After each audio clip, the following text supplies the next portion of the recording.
Dr. Cortez, and today we're going to continue yung ating lesson in feasibility study. But before we continue, may I request all of you who are viewing my presentation to subscribe to my channel Doc Negosyo for additional business info. Dagdag kaalaman nila. Okay, so you can see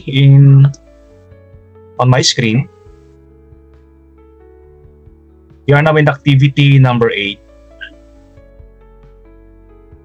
So reminder lang, we started with chapter 1, the executive summary, chapter 2, the market study, and chapter 3 is still part of chapter 3, the technical study. So last meeting, we talked about those equipment to be used in your business. Mga tools, equipment, machinery na ginagamit sa inyong mga negosyo. So for this week, we're going to write the utilities requirement para sa inyong mga business. Utilities are part of your expenses.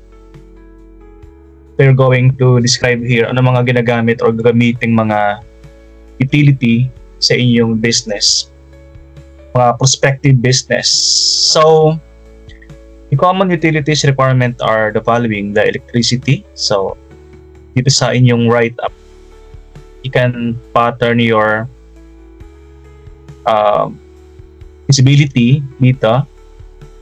So, under electricity, it is one of the primary requirements of a restaurant business. Examples sa ating example na Calle 8 will be greatly needing this for their proper and smooth operations, and for the business to carry out their special features such as the videoke.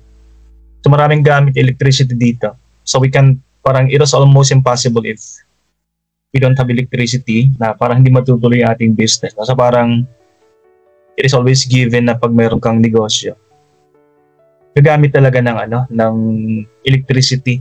So this will also set the atmosphere of the restaurant for its proper lighting and ambience. The store electricity will be provided by the SMB Quota Management. So ito kasing Calle 8, we can recall, ito ay nasa loob ng isang mall. So nagbabayad sila ng electricity sa management ng mall. Pero kayo, if you are standalone or hindi ka naman nasa loob ng isang mall, so meron kang individual na binabayarang metro, di ba, ng kuryente. It is included in your monthly electric bill. Then after electricity, meron kang water supply na you can avoid naman na meron kang palaging water supply. Especially if you are into restaurant, kahit nga service business ka you will really need a water supply para sa iyong business. Kaya hindi ka masyadong manufacturing, kahit trading ka or service, meron kang water supply na gagamitin. So as the restaurant execute its operation, it needs a good water supply in order for them to continuously do their job. So you will just justify here ano bang gamit ng water supply sa iyong business, whether it is to be used in operation or for office use lang ba, or pag trading ka saan nagamit, sa trading company ka or office or service based business. So most of the time yung gamit mo ng water ay for personal consumption ng mga employees. Pero pag nasa trading business ka, it is obvious that you will be using water sa operation. And under telecommunication naman, ito yung mga ginagamit nating telephone, internet. Mga internet payment nyo sa internet provider, it will be under the telecommunications. Telecommunications is a form of communication that is said to be indispensable. Yan. Especially pa ikaw ay nasa business na manufacturing. Kasi may mga order kang nire-receive, may tatawagan kang suppliers na will be using the internet.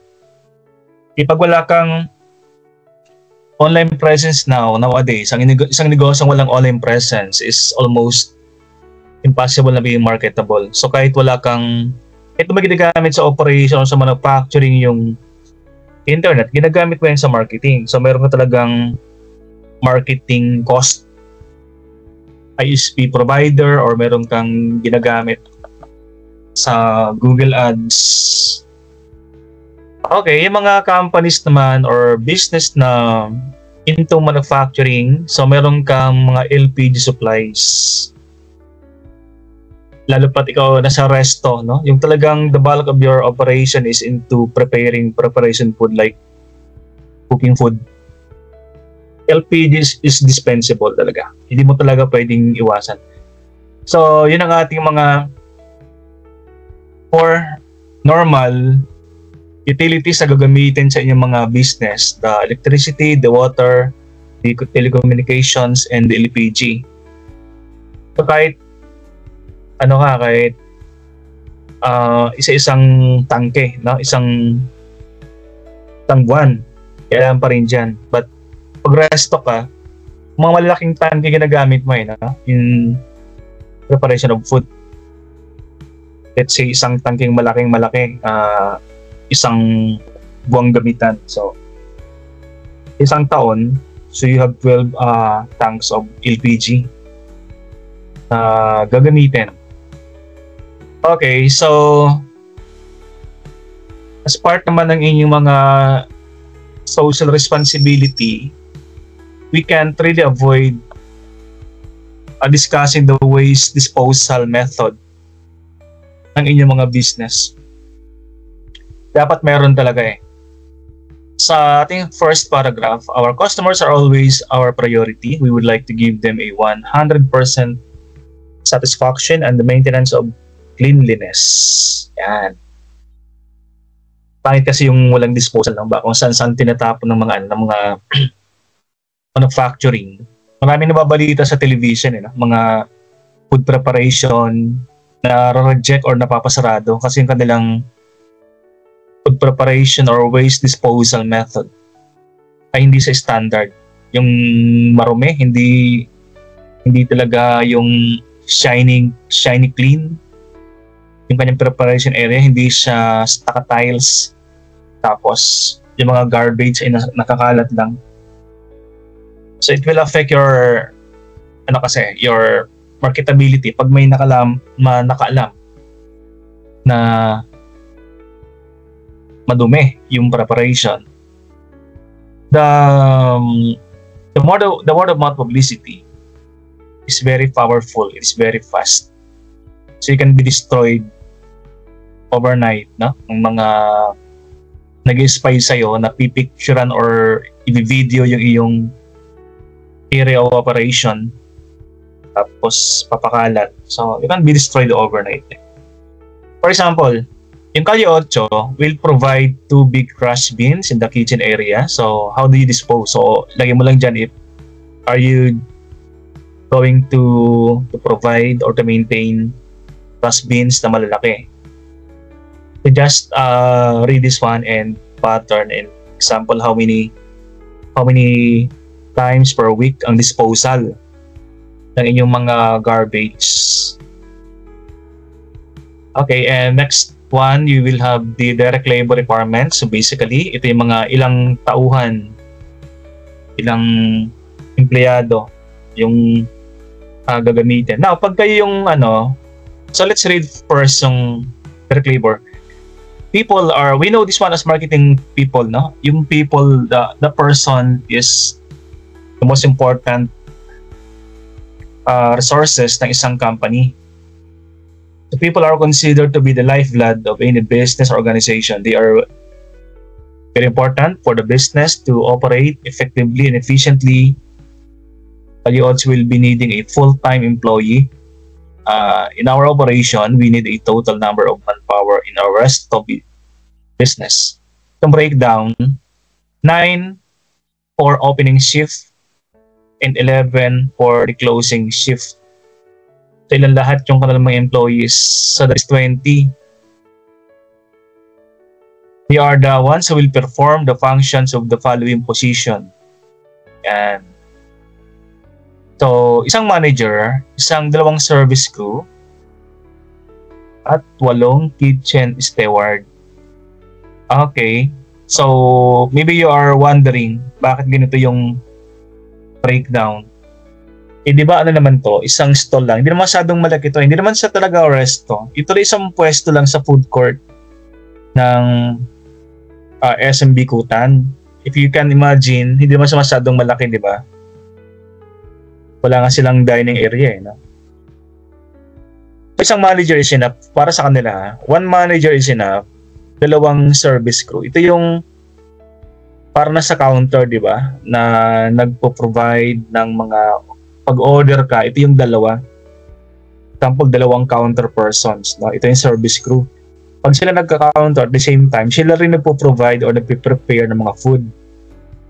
Kaya 2 lang sila, no? Ang action talaga ay yung sa kitchen daw. Diyan niluluto lahat eh. So they need more kitchen steward na magluluto. So they have 8. So all in all, what are you going to do here is to break down, then you have the total number of employees, no? Now, pag ikaw mismo yung gagawa, okay? Yung sarili nyo, sisweldohan nyo rin. So, although kayo yung owners, pag ikaw ay mag-perform din as example, service crew or kitchen steward, di ba 3 kayo? Example, 3 kayo, no? Pag yung isa yung manager sa inyo at yung 2 ay yung isa yung service crew, tapos yung isa yung kitchen steward, sisweldohan nyo rin ang sarili nyo. Although kayo yung owner, kasi labor cost din eh. Ibig sabihin, meron ka ng sweldo, at the same time, yung profit ay paghahatian nyo pa rin. Okay? Now, 3, pwede yung magdagdag depending on what type of business you have. Kapag maliit lang naman yan, maybe kayong 3, okay na. But if you'll be needing some, example, puro kayo babae, then you need a delivery man, delivery crew. Or pag hindi kayo marunong magluto, you need a cook. So magdadagdag lang kayo, no? Na pag meron sa inyong hindi naman kasama sa operation, o di wala siyang sweldo, pero kasama siya sa profit. Sa hatian. Note, the 5 managers are the partners of the business. They are the ones who will perform the managerial and supervisory functions of the business. Ayan. So, pwedeng madami, no? Pwedeng madami ang empleyado mo dyan, eh. Kung hindi talaga kayo ng 3. Okay, let's move on sa next part natin. You will now also write here the work schedule ng inyong mga empleyado. Example, you will write here the store hours, 10 a.m. Small operation to, normally, alas 10 ng umaga ang start. Tapos gabing-gabi na, no? Alas 9. So you can extend to 10 o'clock, no? Minsan may mga pwestong 10 o'clock eh. The hours of operation, 13 hours of operation. 25 employees are needed in daily operations. So 21, kasi nga by shift. Okay? Sabihin, yung opening, example, yung opening ay meron kang 5. Tapos yung closing, 10. Ganon. Pero pwede sila mag-overlap.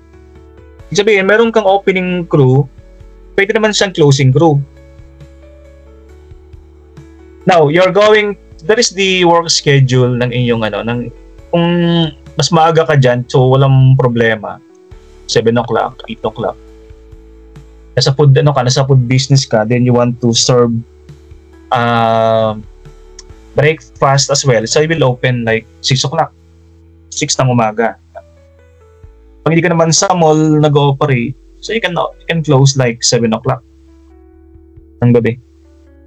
Okay, you're going to prepare the work schedule table ng iyong mga empleyado. So ito ay basically will just write on the first column yung mga position Example, the store manager, the grill one, you can put in the title of the employees ninyo. Pati mga office employee, lagay mo rin yan. Example, the cashier, the receptionist, the secretary.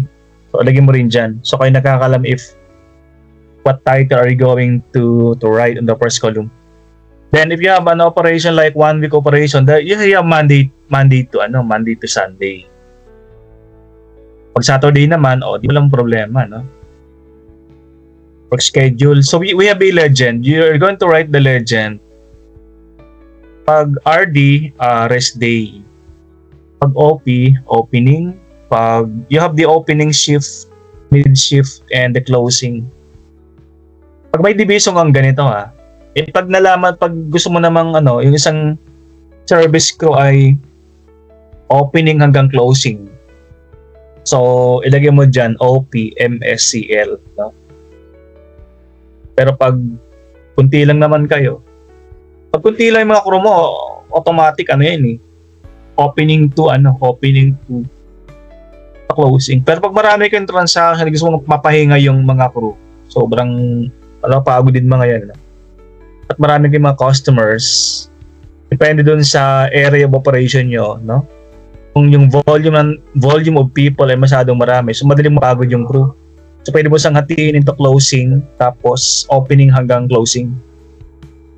Pag nakita mo na ng volume ng tao sa iyong lugar ay hindi mo masyadong ganun ka-heavy. So, isang group pwede siyang opening to closing. And yung last legend natin, that is the BT, break time. 15 minutes break time. Kasi hindi pwedeng walang break time. Nasa labor code yan, Dapat nagpapa-break time isang oras yung isang establishment. Alright. So, total number of employees. Example, Monday.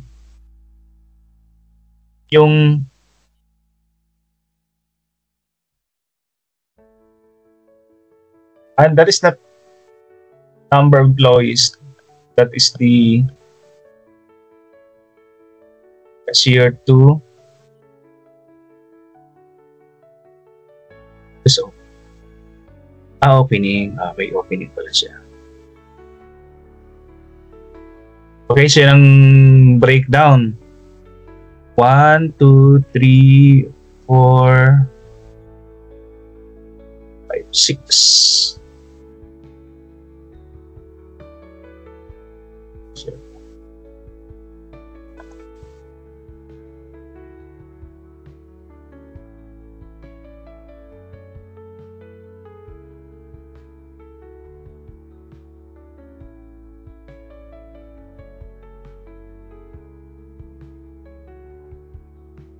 Okay, so yun ang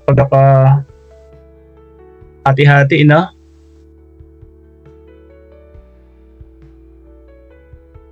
per week gagawin mo yan per week.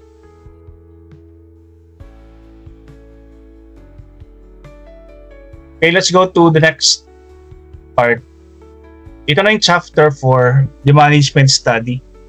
So recall lang natin guys ang chapter 1, executive summary, chapter 2, marketing study, chapter 3, the technical study, chapter 4, the management study. So, ibig sabihin yan, we have 6 chapters and we are already done with the first half. So, last 3 chapters tayo kasi hanggang 6 chapters to. 4, 5, 6. Okay, so management study, basically, it will talk about the owners of the company. So management is one of the important aspects in establishing a business. It is the performance of conceiving and achieving desired results. Okay, you just pattern your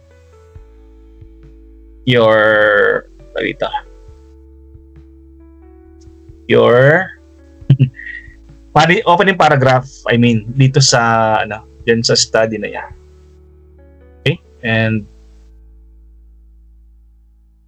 for a while guys, Okay, so let's continue. Chapter 4, Management Study. Chapter, I have written your opening paragraph. You will now determine if what type of business or organization. So ito yung form of business ownership. Diba may apat na klase ng business. Sole proprietorship, partnership, corporation, and cooperatives. So dito sa kanila, the type of business is a partnership.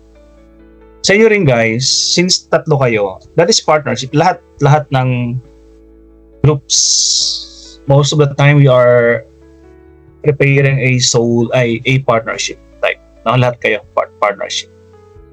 So the type of business is a partnership. It is to be registered with a SEC. Lahat ng partnership ay sa SEC. For the contract called Articles of Co-Partnership by the contract of partnership, 2 or more persons. So tatlo kayo, apat. So partnership. So Kalye also is partnership will be registered with the different government agencies. So ganun din yung gagawin. Registered with the SEC. Registered with the DTI. Sa City Hall din, the BPLO. This one is in City Hall ng Quezon City. Doon kayo pupunta. Doon magtatanong kung magkano yung babayaran. You will go to the BIR kasi magbabayad ka ng mga taxes, and you will register your employees sa Social Security System. So lahat kayo guys, ganito ang inyong gagawin. The project will have its full blast opening after it has complied with all the necessary documents and technical requirements needed. So kayo, baka kasi may mga bagong requirements ang City Hall. Example, magtatayo ka ng restaurant. So, pupunta ka ng City Hall, itatanong nyo guys kasi nga ang ating business, ang business nyo as if itutuloy nyo to. So, parang totoo siya na magtatanong ka sa City Hall, magtatanong sa SEC kung magkano babayaran sa SEC, magkano babayaran sa BIR, sa DTI. So, talagang pupuntahan nyo to para malaman talaga natin kung magkano yung gastos. Right? The project, okay. Meron ditong pre-operating capital. Pag sinabing pre-operating capital, ito yung magka-contribute ng mga partners. Example dito, 800,000, di ba? 800,000, din 5 sila. So times 5, that is 4 million. So kayo, magkano contribution nyo? Then multiply kung ilang partners kayo. Okay, example, 150,000 bawat isa. Tatlo kayo. So, that is 450,000. So, i-check nyo kung yung inyong contribution ay enough to open a business. Okay, so, magtanong-tanong kayo kung magkano babayaran sa mga department, agency ng government like City Hall, BIR, and SSS. Then, meron kayong vision, mission. Important, ang isang business, lahat kayo nakatarget sa isang goal. So meron kayong vision, mission. Pag sinabing vision, basically ito yung in 5 years from now, ano nakikita mo sa iyong company? Ikaw ba ay nasa leader na ng isang industry? Or ano ka na, growing na? Or malaking company ka na? Or still medium-sized company? So, ano nakikita mo? Ano na-visualize mo sa iyong sariling company? Yan ang vision. Ang Kalye 8, it is visualizing itself as the first and the largest restaurant in the Philippines to cater to street food, heading towards product innovation, quality management, and 100% customer satisfaction. Kikita lang ang Kalye 8 na ganito, yung na magiging business. Largest restaurant. Diba? Maybe 10 years from now, no? Largest resto ang Kalye 8. Mission, anong gagawin? We shall commit ourselves in building customer loyalty and confidence by innovating and emphasizing the highest level of safety. So ang vision, ang nakikita, ang mission, anong gagawin mo? So you can write this one not in the bullet. No? Kasi most of the time naman ang vision ay paragraph format. At ang mission, paragraph format din yan. Okay? So wag niyong ibubullet type yung yung mga mission. Write them in paragraph form. Then meron ditong core values. Pag sinabing core values, ito yung you will spell out yung pangalan ng iyong resto. Example, ang yung business na itatayo ay beauty salon, beauty parlor, no? So yung core values mo, pwede mong i-spell out yung word na beauty. B-E-A-U-T-Y. Okay? Then bawat letter, lagyan mo siya ng yung values na nakaangkop sa iyong sariling business. Example, beauty, no? Letter B. Ang letter B natin, beautiful, ayan. Beautiful. Yung letter E, elegant. Basta swak sa iyong business. Dapat na mabagay siya, no? Yung A, ano yung A? Adorable. Yan. Yung letter U.